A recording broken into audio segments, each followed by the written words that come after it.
Та бүхний амрыг ирээ. Цагдаагийн байгууллагаас өнгөрсөн 7 хоногт шалгаж шийдвэрлсэн гэмт хэрэг зөрчлийн тоо мэдээлэл болон онцлог хэргийн шийдвэрлэлт тодорхой төрлийн гэмт хэрэг зөрчлөөс урьдчилан сэргийлэх чиглэлээр сэрэмжлүүлэг мэдээллийг хүргэе. Цагдаагийн байгууллагаас өнгөрсөн 7 хоногт 46425 хэрэгт мөрдөн шалгах ажиллагаа явуулж 309 хэргийг шүүх шилжүүлэх саналтай прокурорын байгууллагад шилжүүлжээ.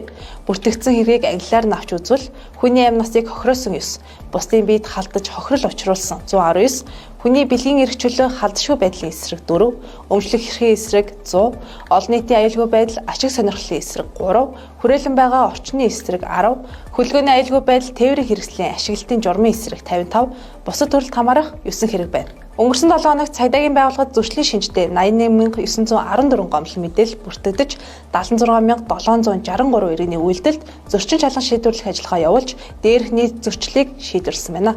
Бүртгэгдсэн зөрчлийн хэргийг ангиллаар нь авч үзвэл олон нийтийн газар зүй бусаар бие авч яв 2775, танхаарах 133, хүний биед халдах 353, гэр бүлийн хүчирхийлэлтэй тэмцэх тухай хууль зөрчих 175, замын хөдөлгөөний аюулгүй байдлын тухай хууль зөрчих 71602, бусад 6876 зөрчлөө.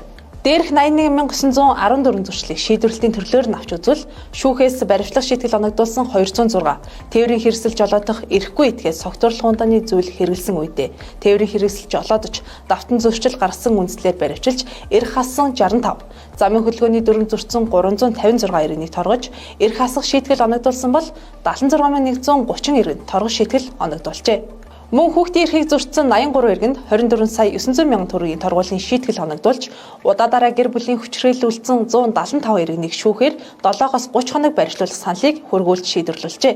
Иргэд та бүхний гэмт хэрэг зөрчлөөс урьдчилан сэргийлэх зорилгоор цагдаагийн байгууллагаас өнгөрсөн 7 хоногт шалгаж шийдвэрлсэн гэмт хэрэг зөрчлийн тоо мэдээллийг хүргэлээ. Та бүхний шинэ 7 хоногийн ажилд амжилт хүсье.